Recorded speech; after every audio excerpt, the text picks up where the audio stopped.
მოგესალმებით, ჩემო გამომწერებო, ჩემო ამხანაგებო და ჩემო მხედრობა. რუსეთში წარგზავნილი ამერიკული დელეგაცია, რომელსაც თან ჩაქონდა 22 პუნქტიდან ჩამოტანილი 18 პუნქტამდე არსებული ეგრეთ წოდებული სამშვიდობო საზავო პირობები რუსეთმა ოფიციალურად დაბლოკა.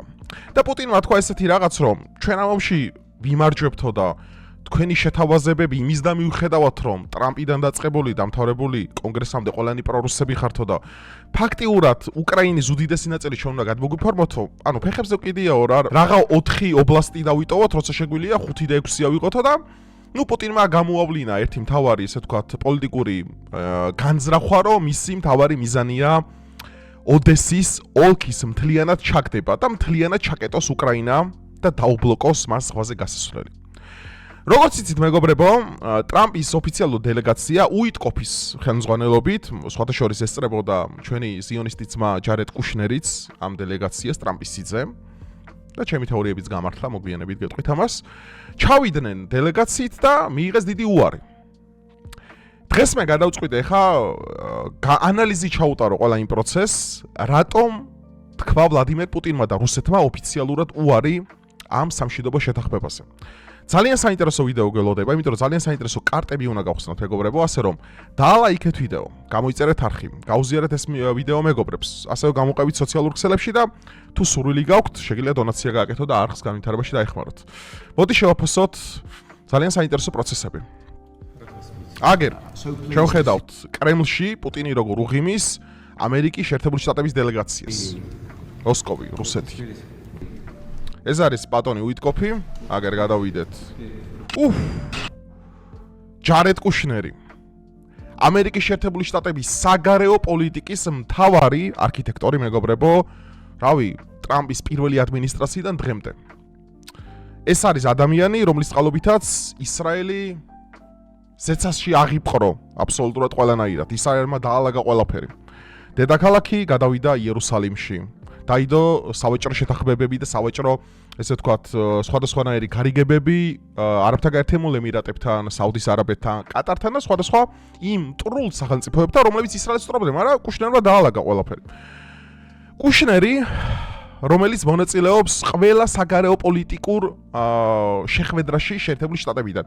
ეს იყო ტრამპის პირველი, ესე ვთქვათ, ვადის დროს იყო ამერიკის შეერთებული შტატების პრეზიდენტის მთავარი მრჩეველი. ეხლა არაოფიციალურად დადის აგერ ყველგან, ხდება ისრაელში ნეთანიაჰუსთან ჩადის, როდესაც ტრამპი ყოველთვის თან ახლავს, როდესაც ევროპაში ჩადის ამერიკული დელეგაცია ყოველთვის თან ახლავს, როდესაც ჩინეთში ჩადის ყოველთვის კუშნერი თან ახლავს და აგერ მოგვევლინა რუსეთშიც. გავაგრძელოთ.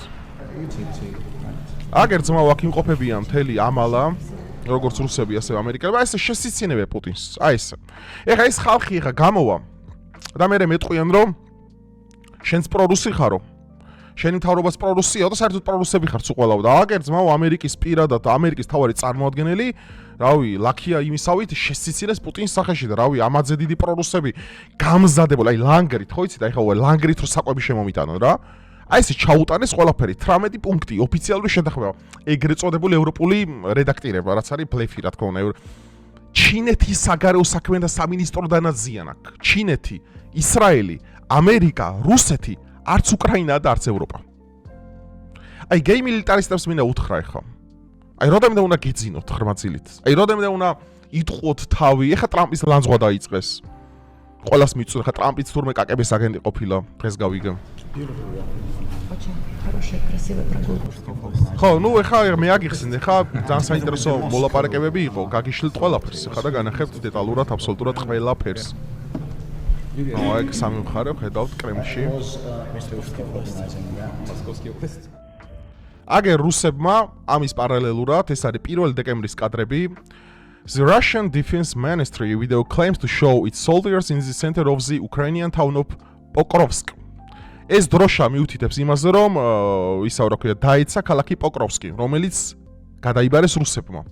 ეს გამოიყენა, ესე ვთქვათ, პუტინმა, როგორც ალიბი იმასთან დაკავშირებით, რომ მესმის, რომ ანუ ამ საზავო, ესე ვთქვათ, შეთანხმებაში წერია ის თეზისები, რაც რუსეთისთვის არის კარგიო, მაგრამ რატო 4 ობლასტი? როცა შეიძლება 5-6 ქონდესო.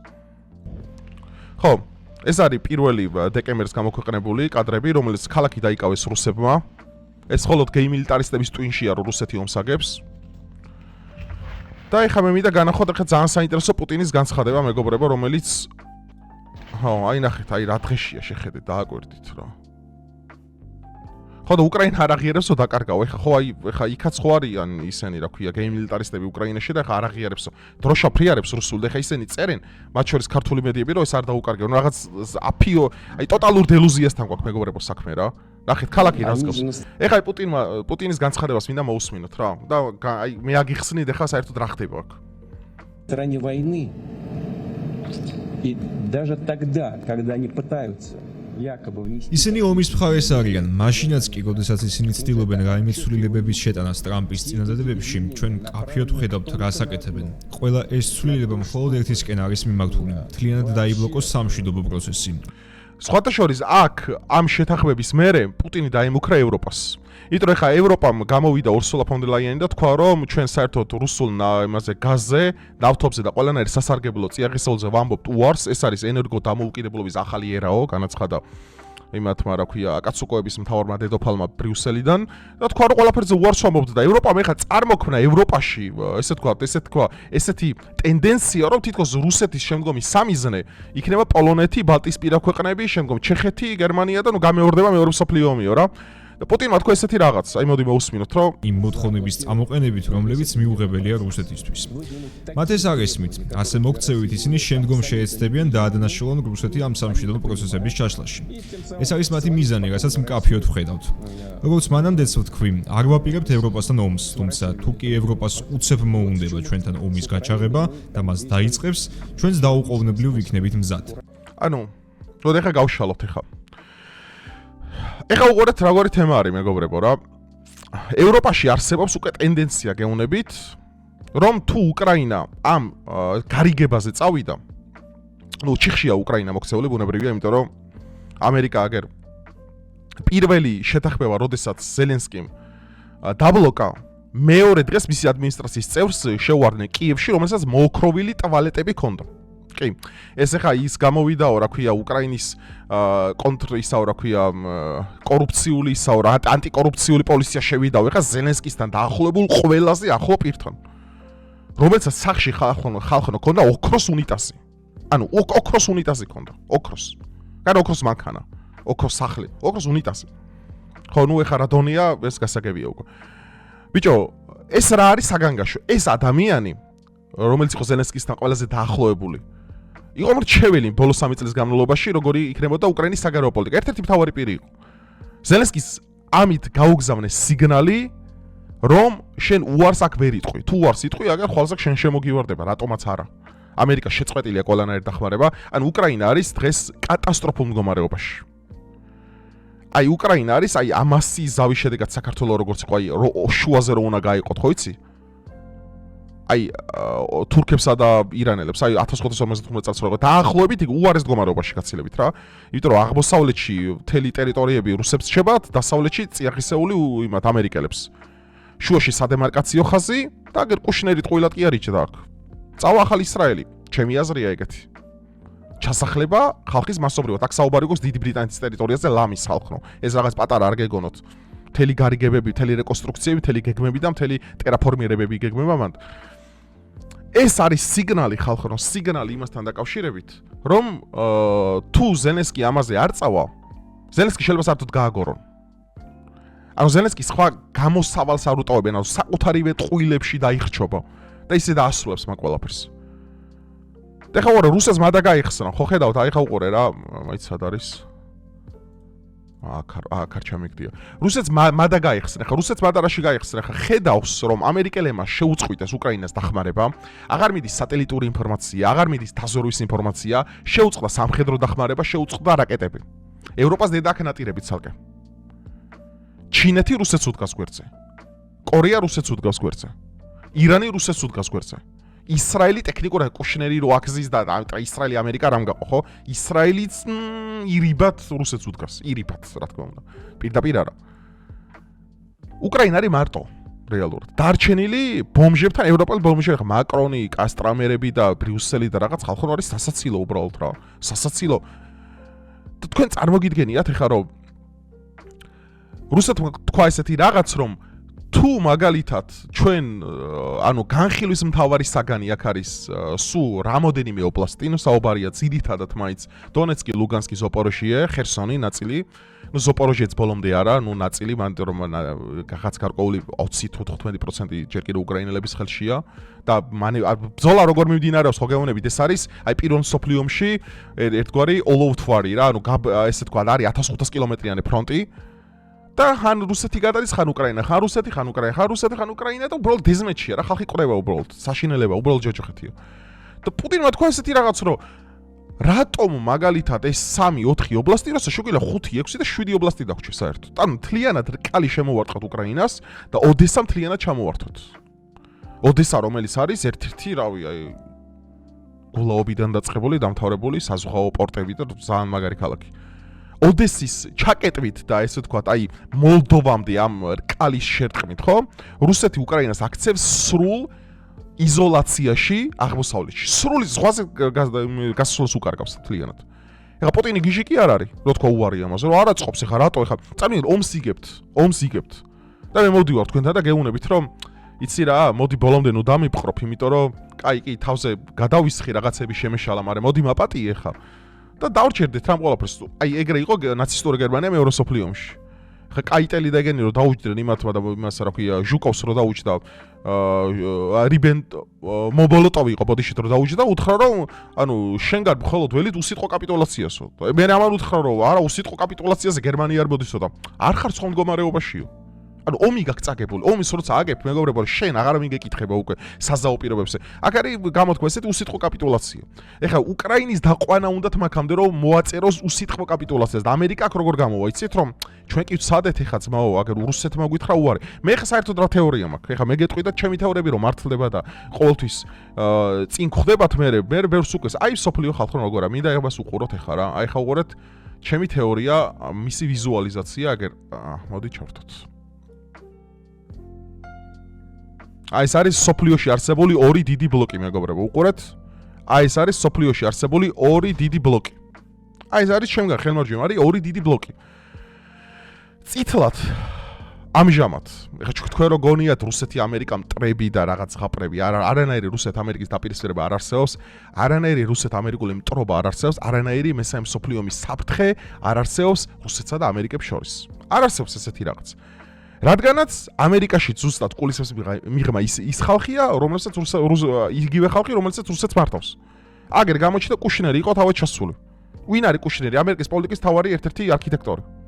და ის ადელსონები და ის ოჯახები, რომლებიც ამის უკან დგანან, ხო?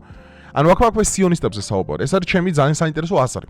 ეს აზრს მე ძალიან ბევრი სხვადასხვა დამთხოვები ბოლო წლებში მიღრმავებს და დღითიდღე რაც დრო გადის, ეს ყველაფერი რეალური ხდება. რომ სოფლიოს ყავს ორი deep state. პირველი გალურჯებულს, რომელსაც თქვენ ხედავთ, ეგ არის ანგლო-საქსური იმპერია. რას ნიშნავს ანგლო-საქსური იმპერია? ნუ ევრობიუროკრატია, კანადა, ნუ გარკვეულწილად ეხა აქ არ არის კარგად დასმული, მაგრამ გარკვეულწილად ჩინეთი ამ ყველაფერში და რატომ? ესაა ძალიან საინტერესო. ანგლო-საქსების მთავარი თავდასხმის ობიექტი არის ისრაელი. ანგლო-საქსების მთავარი, ესე ვთქვათ, მტერი, რომელსაც ისინი აღიქვავენ, ესენი არიან ამერიკის ამჟამინდელი ადმინისტრაცია. ანუ სიონისტები, ხო, ვიცით, ეს ყველაფერი ვიცით. მირიან ადელსონი, ჯარედ კუშნერი. აქ არაერთია კიდე ძალიან ბევრი ოჯახები, რომლებიც იმყოფებოდნენ სენატში, როდესაც ტრამპი ჩავიდა ისრაელში. იქ იჭდნენ, რავი, მირიან ადელსონი არის ადამიანი, რომელიც ტრამპის წინასაარჩევნო კამპანიაში $100 მილიონ მეტი შეწირა. ხო, შეწირა. აბა როგორ გესმის სიტყვა შეწირა? დაფიქრდით კარგად. ეხლა უყურეთ, დემოკრატები როდესაც იყვნენ ამერიკაში, გალურჯებული იყო მაშინაც ამერიკა. რატომაც მაშინ იყვნენ მაგ მხარეს იდგნენ ვინები? ლარი ფინკები, ისინი რა სოროსი, ევროპაში წამყვანი ანგლო-საქსი სოროსა, უზარმაზარი იმპერია. როთშილდები დიდ ბრიტანეთში, მორგანები დიდ ბრიტანეთში, ამ ხალხს კონკრეტულად ამათ ზულთ სიონისტები. სოფლიო არის ორ დიდ ბანაკად გახლეჩილი. ეს ომი წამოწყებული იყო რა თქმა უნდა ანგლო-საქსების მიერ და ამ ომს ასრულებენ სიონისტები. და ეხლა რა ხდება, ახლა უყურეთ. ამერიკა და რუსეთი, რომელიც ამდენი წლების განმავლობაში თქვენ მტრები გონიოთ, ეს არის აბსოლუტურად ტყუილი, აბსოლუტურად ცივი ომის შემდგომ, როდესაც პუტინი მოვიდა ხელისუფლებაში და გადაიბარა ის იმპერია, რომელსაც ჩვენ გვეგონა რაღაც სტალინისებური რუსეთი დააბრუნავდა რაღაც ბლა არანაირ ყველაფერი ტყუილია. პუტინმა რუსეთს რაც გაუკეთა და მე თუ მკითხავდე სტალინის მერე ძალიან კარგად გამოჩნდა ზოგადად აღმოსავლურ სამყაროში არც ერთი კაცი არ ინიშნება რუსეთში ამერიკის მიღმა. ძალიან მარტივი არგუმენტი მაქვს ამაზე. მთელი რუსული ფული რაც კი არსებობს, მთელი რუსული ფული რაც არის ამერიკაში. მთელი რუსული ფული. ამერიკას აწყობს რომ რუსეთი არსებობდეს. თუნდაც რუსეთი ერთიანი უნდა არსებობდეს. ეს გამთავარი, ეს ზღაპრები რუსეთი დაიშლება და ხალხზე დედაეტირება რუსეთს და ისა რა ქვია რაღაცა მოხდება, არა, ეს არავის არ აწოს, რომ რუსეთის ადგილზე წარმოიშვება სხვადასხვა ბირთვული იარაღით შეიარაღებული სახელმწიფოები, რაც არ შედის არც ერთი დიდი სუპერსახელმწიფოს ინტერესში. ამერიკის რეალური იმპერია არის ჩინეთი. ჩინეთი, რომელიც გამოდის და ისრაელს ღია დაკრიტიკებს უკვე. ჩათვალეთ, ისრაელი ხალხო არის მთავარი პოლიტიკური მაგისტრალი მსოფლიოში რა. ისრაელი წყვიტავს და ისრაელში წყდება როგორი არის ხვალინდელი შენი პოლიტიკური ამინდი მსოფლიოში. ეს უკვე ყველამ კარგად ვიცით. ძალიან კარგად ვიცით და ჩემი აზრები რაც გამოჩნია ძალიან საინტერესოდ ემთხვევა ერთმანეთს. დღეს საქართველოს მოაზრებულია აი ამ გაწითლებული მსოფლიოს იმაში რა ქვია გეოპოლიტიკაში და რატომ ეხა უყურეთ. ჩვენ ძალიან კარგი ურთიერთობები გვაქვს ისრაელთან. აგერ ბოჭორიშვილიც იყოფებოდა ეხა ისრაელში, განათლების მინისტრი იყო ჩასული ისრაელში, სოფლის მეურნეობის მინისტრი იყო ჩასული ისრაელში. და საქართველოს დაალაგა ისრაელთან ურთიერთობები. სხვადასხვა მიმართულებით, უსაფრთხოება, სოფლის მეურნეობა, ბევრი მიმართულებები იყო. გეკა გელაძეს უწყებაც იყო მათ შორის ჩასული, ამაზეც მაგ კომენტარი გაკეთებული. ეხა უყურეთ რა ხდება. ისრაელს სჭირდება ძალიან ახლო მოკავშირე ამ ტერიტორიაზე, კავკასიაში, რომელიც არის საქართველოს, ხა ებრაელები და ქართველები საუკუნეების განმავლობაში თითქმის ერთად მოვდივართ, ხო? და აქ ცხოვრობდნენ და არდევნიდი და ძალიან ერთგვარი ძალიან ახლო ურთიერთობები გვაქვს ჩვენ. ქართველებსა და ებრაელებს. ისრაელს ყავს ძალიან ბევრი მტერი ჩვენ გარშემო. თურქეთი, ტექნიკურად თურქეთი რასებს იგავს აზერბაიჯანი, ირანი აგერ ძმაო, კატარი ნაწილობრივ ჰეზბოლას და სხვადასხვა ჰამასის ლიდერებს ინახავს. ძალიან ბევრი მტერი ყავს ისრაელს. საქართველოს მათთვის არის ერთ-ერთი მთავარი დასაყრდენი კავკასიაში. ისრაელზე მაქვს საუბარი. აქედან გამომდინარე, ისრაელმა გადადგა ის ნაბიჯები, რომ საქართველოსთან დაიწყო ურთიერთობები. ეხა უყურეთ რას ნიშნავს, თუ ისრაელი შენთან აალაგებს ურთიერთობებს. შენ ომი არ გემუქრება. უბრალოდ არ გემუქრება. მათ შორის ეს არაბული ინვესტიციები რომ შემოდის, მათ შორის ის რომ ტვირთბრუნვა უნდა გაიაროს საქართველოში და ანაკლი სპორტი უნდა აშენდეს, ხო? ჩვენ თუ უზრუნველყავით ის რომ რეგიონში მშვიდობა შევინარჩუნეთ, რაც ამ ხელისუფლებას ფანტასტიკურად გამოსდის მართლა.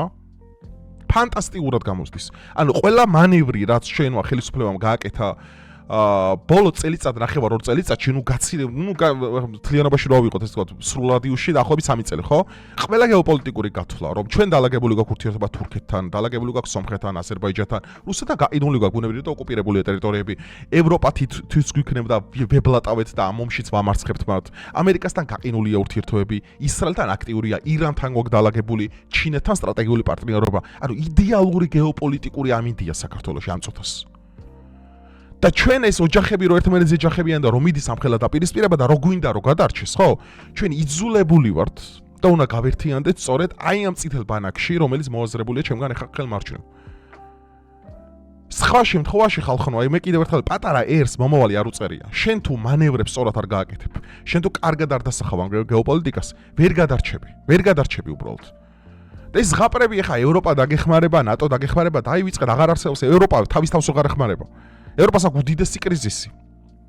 უდიდესი პოლიტიკური და ეკონომიკური კრიზისი გერმანიაში, აგერ პორშეა, ბიჭო, პორშე. ვეღარ ყიდის აქციები დაეცა ისტორიულ მინიმუმზე. მოლდოვა, რომელსაც გეუბნებოდნენ, აგერო, მაია სანდუ გახდაო პრეზიდენტიო და პრორუსული ძალები დაამარცხესო, 130 მილიონზე მეტი მილიარდზე მეტი ვალი აქვს. ისტორიულ მაქსიმუმზეა მოლდოვას ვალი. ბალტიისპირის ყველა ქვეყნების ლიდერები ყველანი დაჭერილები არიან და ციხეში არიან. უკრაინას აგერ რა დღეში ჩააგდეს ეს საწყალი ხალხი აგერ ხედავთ.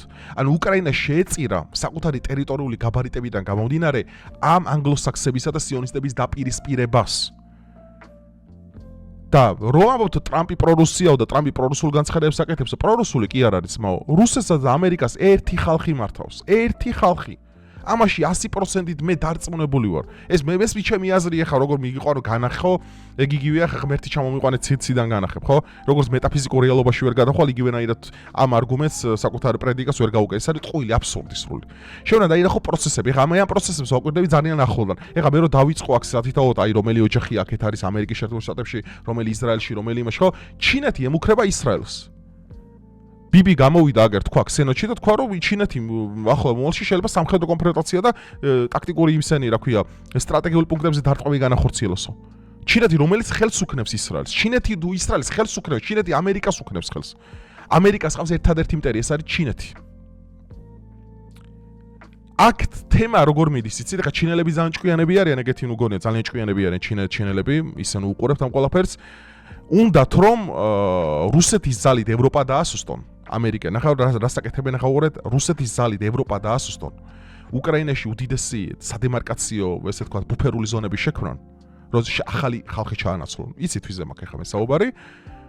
და საბოლოო ჯამში კალი შემოარტყან ამ ომის დასრულების მერე ჩინეთს და მაქსიმალურად შაკეტონ ჩინეთზე ჩინეთ მათ შორის ტაიმნიდან აგერ სოლოსო ინდუსტრიული მანუფაქტურების გატანა ამერიკის შეერთებულ შტატებში სწორედ მაგას ნიშნავს Make America Great Again, ანუ მაგა პროექტი ნიშნავს მაგას, რომ ამერიკა მეტად დამოკიდებული უნდა გახდეს საკუთარ თავზე. ამერიკაში წარმოება უნდა გაიზარდოს. ამერიკაში გაზრდილი წარმოება ნიშნავს, რომ შენ ჩინურ საქონელზე ამბობ უარს. დღეს მიდის ეკონომიკური ბრძოლა. აქენა გამომდინარე მეგობრებო, ჩვენ რო აქ ხაპარებში გაცხოვრებენ, ხო? საქართველოს ამჟამად აქვს შესანიშნავი პოზიცია. აი უკეთესად ვერავინ ვერ დასწავდა საკუთარ პოლიტიკურ ინტერესებს.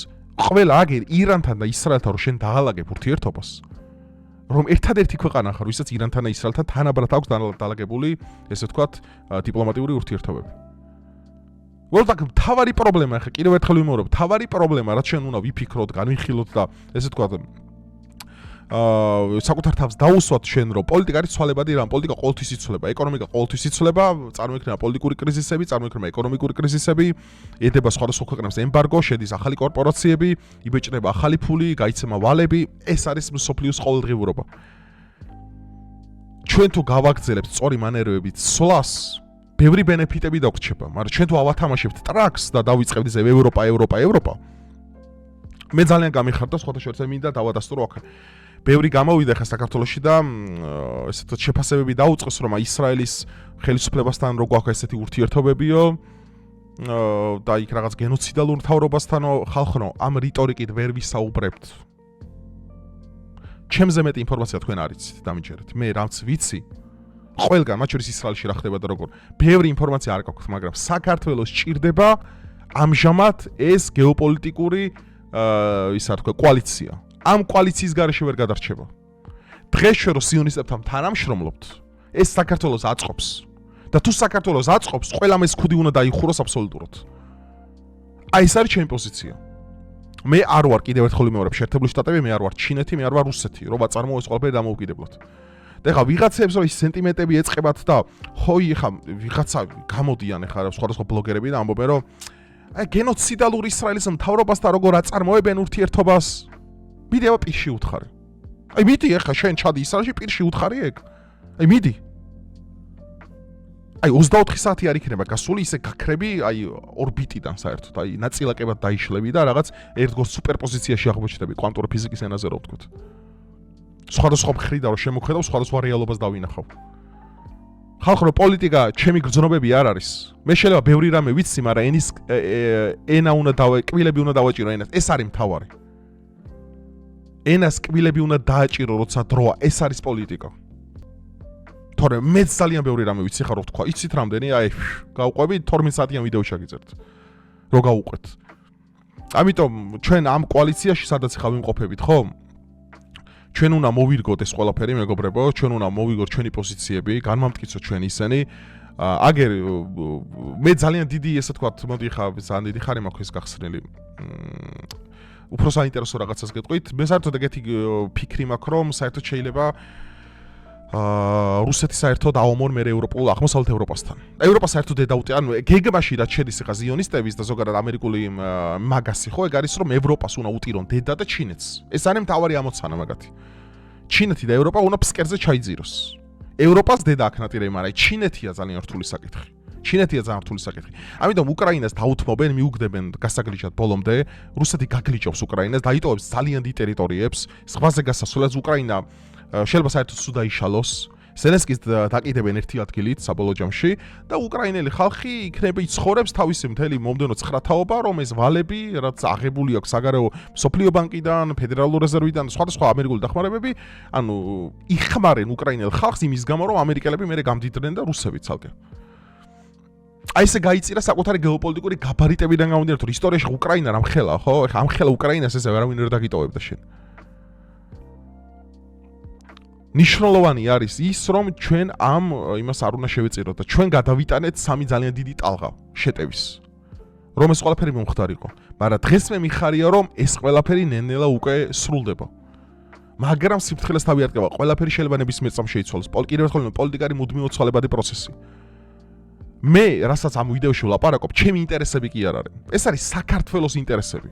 მე რომ მინდა რომ ჩემი ქვეყანა გადარჩეს, რომ მინდა რომ ქართველები არ დაიხოცნონ, რომ მინდა რომ ქართველებს მომავალი ქონდეთ და ჩვენ ისედაც ძალიან ბევრი ადამიანი შევწირეთ საქართველოს დამოუკიდებლობას, სუვერენიტეტს და თვითყოფადობას, მე მინდა რომ ცოცხლები იყოთ ხალხო, მე თქვენ მხარეს ვარ. ეს არ არის არანაირი სიზულილი არავის მიმართ. მე რატო უნდა მძულდეს ან უკრაინელი, ან რუსი, ან ისრაელელი, ან ამერიკელი, მე რატო უნდა მძულდეს? ეს ჩემი პოლიტიკა, მე ვარ ქართველი. და ჩვენ თუ გინდა რომ გადარჩეთ აქ არანაირი ემოციები ხა იქ ღაზაში ვინ რას აკეთებს? ეს საქართველოსთვის პირდაპირ ვიტყვი რა, ღაზაში რა ხდება? ეს ჩემი საქმე არ არის. მე არ მაქვს იმხელა ტრაკი, არც საქართველოს აქვს მაგ ხელა, რომ ეხა ვიღაცას მიუთითოს, შენ ამას ნუშვები რა, ბრატ. რას ლაპარაკობ? ვერ იტყვი ამას.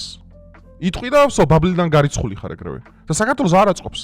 პოლიტიკა არის ძალიან ხისტი რაღაც. პოლიტიკა მაკიაველი მაგას ამბობდა, რომ პოლიტიკის განჟა მორალით არ ხდება ხალხო. ეს არის ამორალური ცხოველე, პოლიტიკა არის ამორალური ცხოველების ადგილი. მე მაქვს აქ საერთაშორისო პოლიტიკაზე საუბარი. შეიძლება იცის სიმართლე, მაგალითად, ბევრი რამე ვიცი კიდევ ერთხელ ამბობ, მე შემიძლია უამრავი რამე ვისაუბრო, ვირა ბროტებას აკეთებს ყველგან. ყველაფერი ვიცი. ამაზე მეტი ღამეები მაქვს ამაზე და ცხოვრებაში ამდენი დრო რო დამეთმო deep state-ისთვის, ხო? უბრალოდ რაც მე deep state-ს დრო დავუთმე ცხოვრებაში, მაგდენი რომ ჩემი ყოფილებისთვის დამეთმო, ბედნიერი ვიქნებოდი. მაგრამ deep state-ს უფრო დიდი დრო დავუთმე. ბავშვობიდან მაგეებზე ვარ, საიდუმლო ოჯახები, მათი კავშირები.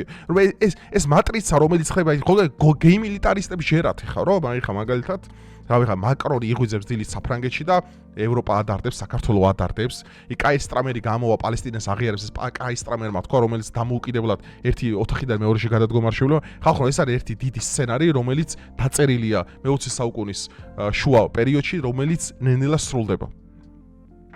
დიდი ისრაელის აღდგება, უკრაინას დაეცემა, ევროპა მიეცემა საშინელ კულტურულ განადგურებას, ევროპული ცივილიზაციის ცენტრი აიწევს და ახლო აღმოსავლეთში გადაინაცვლებს. ახლო აღმოსავლეთში ეს აბრაამის შეთანხმება არის ძალიან სერიოზული პროექტი. ისრაელი, საუდის არაბეთი, უაე, ყატარი, ეს მთლიანი რკალი, საბოლოოდ ირანის დაშლით უნდა დასულოს ეს ყველაფერი, აბრაამის შეთანხმებით, ფაქტიურად მთელი კულტურული ცივილიზაცია, რაც ევროპამ ამდენი ხანი ზიდა, ჩანაცვლდება ინდოელებით, აფრიკელებით, ზანგებით და მთელი ეს ცენტრი, რაც იყო მაგალითად ადრე, მაგალითად, რავი, კელტური, ელინური, ბერძნული, რომაული კულტურა აიღებს და ახლო აღმოსავლეთში გადადის. ანუ ახლო აღმოსავლეთიდან დევნია ყველაზე ბომჟებს ევროპაში, ახლო აღმოსავლეთი ჩამოიყვანს ისეთ ნიჭიერ ხალხს, რომელიც ააშენებს და ახლო აღმოსავლეთი გახდება მომავალში კულტურის საერთო ცენტრი.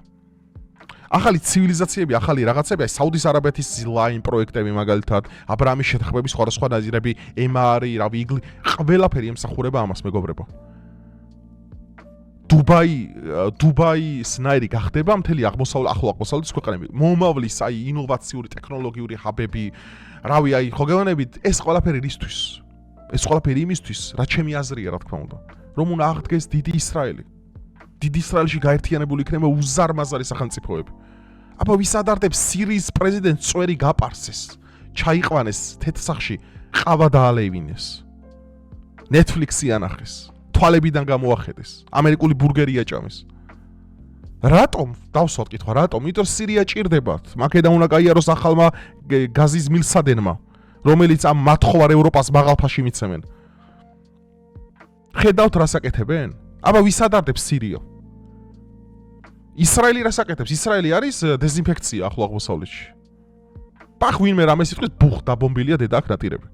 ხალხო, ეს არის ახალი პროექტი. ჩემი სიტყვა დაიმახსოვრთ, აგერ აი გავა დრო და ავიცი, აი გავა დრო, ამას კი გავიმეორებ ეს თქვი მეთქი, მაგრამ მე გეუბნებით, ევროპული კულტურის ცივილიზაციის ცენტრი ევროპიდან გადადის ახლო აღმოსავლეთში. აბრამის შეთანხმება არის ამის ნათელი მაგალითი. სოფლიოს ეყოლება ახალი კულტურული ცენტრი, სოფლიოს ექნება ახალი ინდუსტრია, სოფლიოს ექნება მომავლის ტექნოლოგიები. ევროპა იქნება ბომჟების კონტინენტი, ახლო აღმოსავლეთი გახდება დიდრების, ხელოვნური ინტელექტის, მოდერნიზირებული სამყაროსა და მთელი ინოვაციების ცენტრი, რომელიც კონკურენციას გაუწევს ჩინეთს. ეს იქნება ყველა ოფშორული, ესე ვთქვათ, აი რაც კი არსებობს ახლა მთელ ახლო აღმოსავლეთში, ყველაფერი მანდ მოიყრება. მთელ სოფლიოში რაც არსებობს, ყველაფერი ახლო აღმოსავლეთში მოიყრის თავს. ეს პროექტი დაწყებულია ამ საუკუნის დასაწყისიდან და ეს პროექტი დასრულდება დაახლოებით 10-15 წელიწადში. და ისრაელი გაიმარჯვებს ამ ომში. მე გეუბნებით ამას. როგორც ყოველთვის მეგობრებო ისტორიაში, რუსეთ-უკრაინის ომი იქნება, ამერიკა, ვიეტნამის, ნაცისტების, კომუნისტების, ხო, ვისი ომიც არ უნდა იყოს, ერთი რამე კარგად დაიმახსოვრეთ და ეს სიტყვებიც, აი, შეგიძლიათ გულის ფიცარზე მიიმაგროს. ომობს ორი ქვეყანა და ყოველთვის იმარჯვებს ებრაელი. ეს არის აქსიომა. შენ უნდა ირჩიო უბრალოდ რომელ ბაბლში ხარ და საქართველო უნდა იყოს სიონისტების ბაბლში. თორე დღეს სიონისტები ჩვენი მეგობრები არიან. ჩვენი მტრის მტერი კი ჩვენი მეგობარი ანგლოსაქსები არიან ჩვენი მტრები. ანგლოსაქსები მტრობენ საქართველოს და ისრაელს. და ვინც საქართველოსა და ისრაელს მტრობენ, არიან ჩვენი მტრები. შენ ახლა მოგწონს ეს არ მოგწონს? პოლიტიკა იცით რა არის? მე რომ მეკითხებოდეს რა, მე რა მომწონს? რავი, ამაზე დიდ გადაცემას და ვიდეოს შევწერდი, მაგრამ ესე არ არის. ამიტომ ჭკვიანები ვიყოთ, ახალგაზრდებო, თუ მინდა გამოფხიზდით ამ გოიმებს ნუ ხართ აყოლილები. რაც დრო გადის, ჩემი სიტყვები ხო ხდება, აგერ კუშნერი იყო ძმაო ჩასული ტრამპი იმას პუტინს იახლა პირდაპირ. მე რო ამას ვამბობდი, ვიდეოს მიდევს ხო ტრამპის სიძეზე, რამხელა თეორიებია იქ შეგიძლიათ ნახოთ. ყველაფერი ხო დაიდო ფაქტები. რაც დრო გავა კიდე ჩემი თეორიების სიმართლე აღმოჩნდება. და მე ეს ყველაფერი წინასწარ რო ვიცი, მაქედან გამომდინარე მინდა ეს ქვეყანა ჩემ ქვეყანას ესენი ავარიდო. ჭკვიანი პოლიტიკოსი მაშინ ხარ, როდესაც ყველა მანევრი წინასწარ იცი. ეს არის პროფესიონალური ჭადრაკი. თორე ჩემი ემოციები არაფერს ნიშნავს. ემოციური ადამიანები მალე იჩაგრებიან ცხოვრებაში. ეგ იცოდეთ, ემოციური ადამიანები მალე იჩაგრებიან ცხოვრებაში. ემოციური ხარ, მალე აფსაიჩირჩები უბრალოდ. მალე იჩაგრები. მე კიდე არ მინდა საქართველოს დაიჩაგროს, არც მე მინდა დავიჩაგრო, არც თქვენ მინდა დაიჩაგროთ. ამიტომ ჩვენ ამ თამაში ვართ. ამიტომ უნდა ვითამაშოთ და ამ თამაში გამარჯვებულები უნდა გამოვიდეთ. და ბოდიშით ხა ვისაც შიდობა გაკერიათ. ძალიან დიდი ბოდიშით, მაგრამ ცოცხლები რო ხართ, სუნთქავთ და ამ ვიდეოს უყურებთ. არის საქართველოს ამჟამინდელი ხელისუფლების დამსახურება. ეს არის ფაქტი. მე უბრალოდ ფაქტები მომყავს. ეხლა ვის რა ინტერპრეტაცია აქვს ამაზე და რაღაცები. დრო გავა ძმაო. დრო გავა, მასალა ულევი მომივამე. ულევი მასალა სალაპარაკო. ყველაფერს განახებთ. რომ ამ ყველაფერში მართალი ვიყავი და უბრალოდ მინდა რომ საქართველო გადარჩეს. დროებით.